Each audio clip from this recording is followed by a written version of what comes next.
I'm literally sweating. Like I'm getting the nervous sweats, but it's okay. My hair is already sticking up. So, this is what I'm talking about.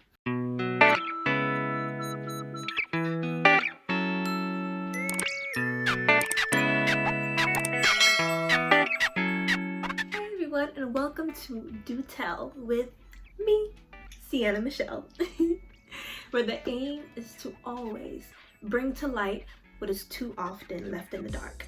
And I hope today we are successful in doing that. Pause. I was about to get straight into the video without introducing myself. Where are my manners? Hi, I'm Sienna Michelle. This is my first YouTube video. Oh my gosh, I'm so nervous. I'm literally sweating. Like I'm getting the nervous sweats, but it's okay. We're gonna push through. First video, trial and error, you know. Wow, is it? Did my mama raise the heat or something? Okay. Anyway, I'm Sienna Michelle. I am 22 years old. I was born and raised in New York City, Brooklyn to be exact.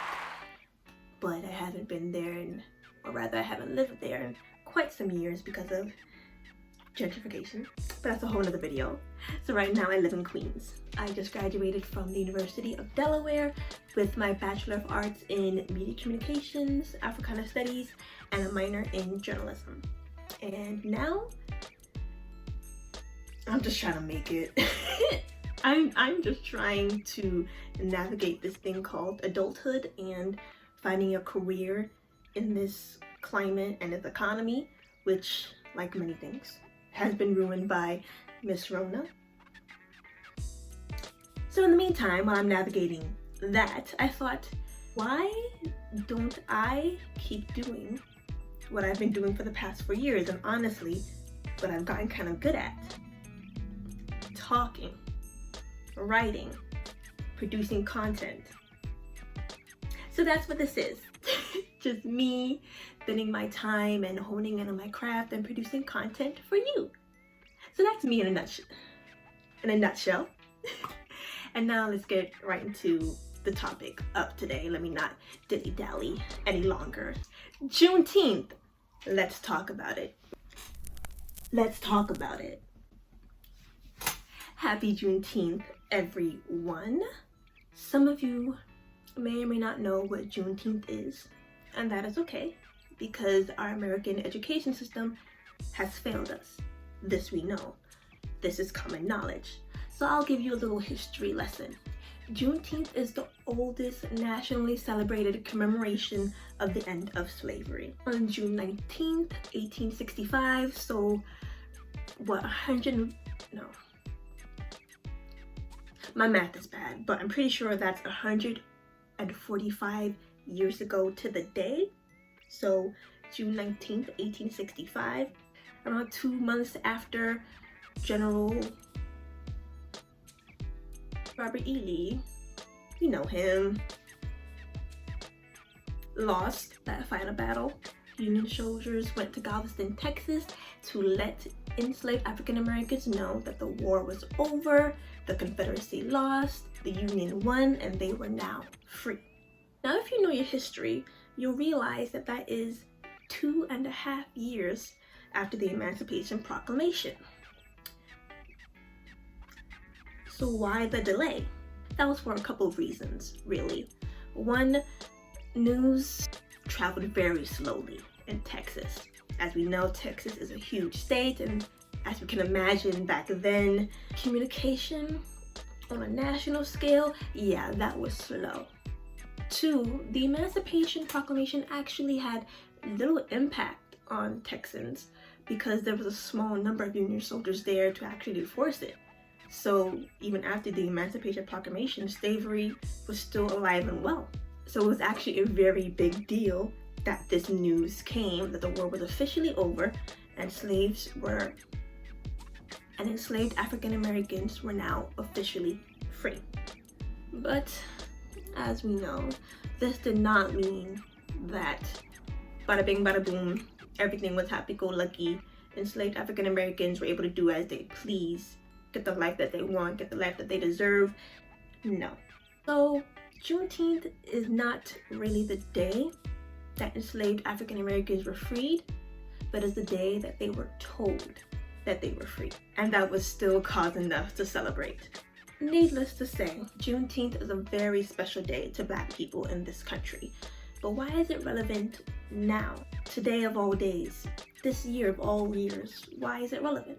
It could be because in 2020, like I said, around 145 years after African Americans were told they were free, it still doesn't completely feel like it.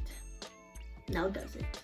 So how should we celebrate this day? One, Black people, we could treat it as our 4th of July. Throw a cookout. Gather with family, friends, if you can, and still abiding by the social distancing guidelines. Gather with the people closest to you. Gather with the people you care about and love. Just have a good time. Cook, eat to your heart's content. Dance until your feet hurt. Nothing is more of a slap to the face to America than Black joy. Number 2, join the move to make Juneteenth a national holiday. Because guess what? It is not. So many companies have already started to make a holiday on their own turf. Target, they're keeping their stores open Juneteenth, but the people that they have working there on that day will get time and a half pay. And any eligible Target workers can have the day off and get a full day's pay. The New York Times is making Juneteenth a paid holiday, so any and all eligible employees can get the day off and get a full day's pay. JCPenney, another big one, is making Juneteenth a paid holiday, again, to all its eligible employees. And by eligible, I'm assuming they mean Black? I gotta double check what they mean by eligible, because now that I'm thinking about it, what do you mean? Even the NFL has joined in and said that they will establish Juneteenth as a company holiday and will close all their offices. Did I read that right? Nah. This is the same NFL that ostracized, cast aside, demonized Colin Kaepernick a couple years ago for talking about police brutality. Oh.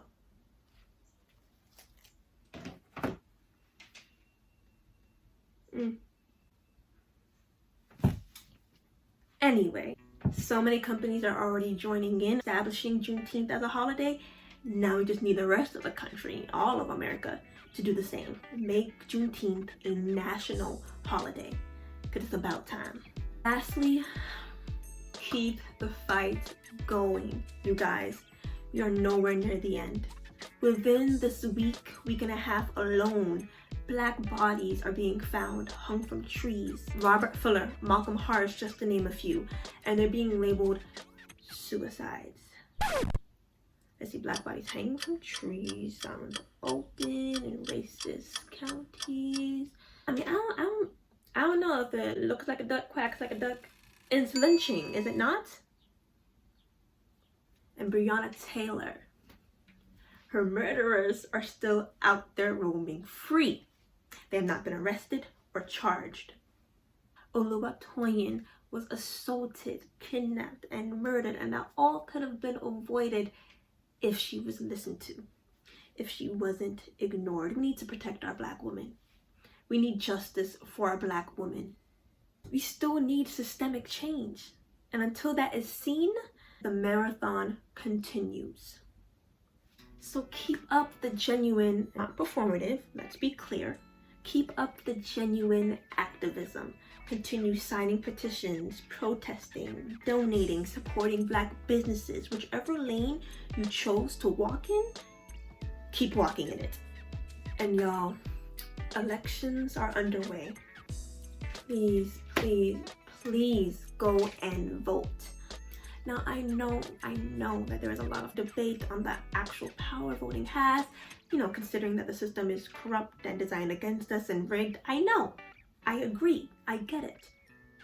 But still, until the system is actually dismantled, we still need to have our voices heard at every turn, in every corner, in every corrupt realm. And that includes the polls. So celebrate Juneteenth today in all these ways so that we can have a new day to celebrate. The day when we're not just told we're free, but we're actually free. In every sense of the word. I clap words. I clap a lot. Sorry. My hair is already sticking up. Anyway, alright y'all. Sadly, we've come to the end of this episode. Don't forget to like, comment, subscribe, get notified, okay? And follow me on my social media platforms. Instagram, Sienna.Michelle. Twitter, Sienna Michelle. And of course, again, like, comment, subscribe, get notified. And until there's more to tell, this is Sienna Michelle bidding you a farewell. That was so corny. Bye.